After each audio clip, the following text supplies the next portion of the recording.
And that's some of the reason I didn't want you to think that I was just saying earlier that your wife is seeing through things through rose-colored glasses or things, but that's actually what she's telling us, and she's putting it in writing that this is how she feels about her and how she views her.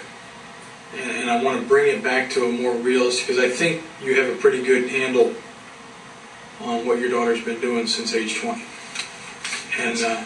And the realistic situation that we face now is the only person that doesn't have a say in any of this is a little 2-year-old girl that we can't find. Yes. Your daughter is 22. She can take care of herself at this point. She's proven that she wants to be on her own by her actions. You guys can take care of yourselves as much as the parental instinct is going to kick in. But there has to come a time, and I'm going to get to the gas issue next, but I want to keep bringing you back to that point, because I want you to understand that although the feelings are that she's being vilified in the media, they're not far off. I understand. Her actions have led us to believe certain things that all she has to do to change our beliefs is tell us. It's that simple. It's that simple, George.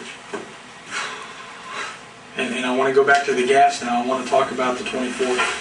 Okay. Explain to me how your gas cans were stolen and what took place when she came home and that kind of stuff. Because Scott was trying to tell me, Agent Skinner was trying to tell me a little bit about it yesterday, and I said, well, I'll just talk to him about it tomorrow, because I know. At least once a week I try to keep my grass, trimmed, cut, and stuff like that. Around the one side of our home, which is on the southwest corner, we have a shed. It's been there about 3 years, right around in there. Inside that shed I keep my lawnmower, my trimmer, all that kind of stuff. Yeah. I've always tried to keep the gas cans full for a lot of reasons. Number one is I have a large one for a generator, even though I don't keep that full, but these other ones I always keep as full as I can, because time goes by very quickly. With the price of gas, you want to keep it. It's a lot easier to have it there. It's a lot easier to have it there. But on the 24th, the only reason that is a very specific date, a couple different reasons. It's the last time I was in my shed was on the 22nd. And the reason I was in the 22nd because we were doing some trimming of our bamboo around our house, like cutting limbs off of it. Mm-hmm. I'm sorry, not limbs, because it's a grass. But we're just trimming it and just doing a bunch of different little yard work. My wife and I planting plants, doing different things. That was on a Sunday. I remember that very specifically because it was the 22nd. The 24th, why it's so specific to me, I went around to go cut grass before I went to work that day. Mm-hmm. And as I went around the side of my shed, the door's open about this much, and I had a lock on it. The lock's broken. I look inside, and the first thing I said was, Jesus Christ, please forgive me for what I'm saying. Jesus Christ, someone stole my gas. Yeah. Gas cans and all. I'm like, this is ridiculous. I stood back for a second. I'm like, okay, I know the gas is tough and all that kind of stuff, and we've been told by neighbors and also our home association that there's been other gas thefts in our neighborhood. Whether or not that's true or not, I don't know. I'm just verbally was told that. I thought, okay, well, someone jumped over my fence or something, because they couldn't get through because my gate on the other side, I have one gate that you can only go in and out of. That gate was locked. There's a lock on it. So there's only one way someone could have got it. Come over the fence. Yeah. That's what was my belief. Yeah. I said, okay, well, they broke off the lock. When they broke off the lock I found inside the other door. It was inside the door. I'm like, if you're going to break something, you don't set it back inside. You take it, you throw it, you drop it, or it just stays there. Don't worry about where it is. Right. So I said, something, I'm over this, I'm making a report. I called the sheriff's department. I told them, listen, I just want to make a report of stolen gas. I think this was probably about just before 11 o'clock that same morning. And they said, well, sir, I said, we have an officer in the area. He should be there in no time. Like, very true. They had a chance to talk to someone, $50 for somewhere in the neighborhood of that with gas and the gas cans. I wasn't concerned about seeing an officer face to face, because it's a minor issue at the point. Right.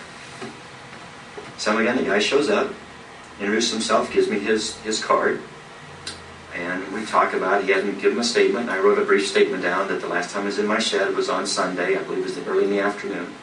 And then sometime about 10:30, I went to go start my cut the lawn and stuff like that, the lawnmower up, gas is gone.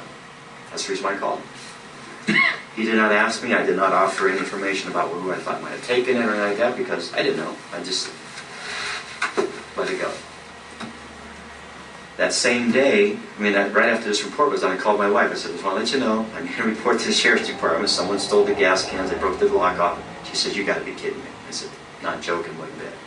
She said, well, that's ridiculous. I said, yes, it is. Yeah, I agree. I said, there's so much other stuff they could have taken. No, the lawnmower, the trimmer, the edger, stuff that's $200-300 a piece. Why not take that stuff? Why not throw it over the fence and go on about your business? We have other stuff in our backyard that they could have taken or removed. That's means a lot to us. So I didn't think anything more about it. My wife and I had we were going to meet up at the Bank of America about 2 o'clock that same day because we had that $1,200 stimulus check. That's another thing that I know that happened that day. To deposit, since both of our names are on a stimulus check, we're going to put it in her account. I got to be there to sign in front of someone at my ID. We left there probably about 10 minutes after 2 that day, maybe 2:15 at the latest. I drove all the way back home because I had an interview for a new company that got a job with. It's called Andrews International. And I was meeting up with a gentleman at 6:30 that night. So I went back home to get myself collected, cleaned up, stuff like that. As I got home, I know it was like 2:25 or 2:30.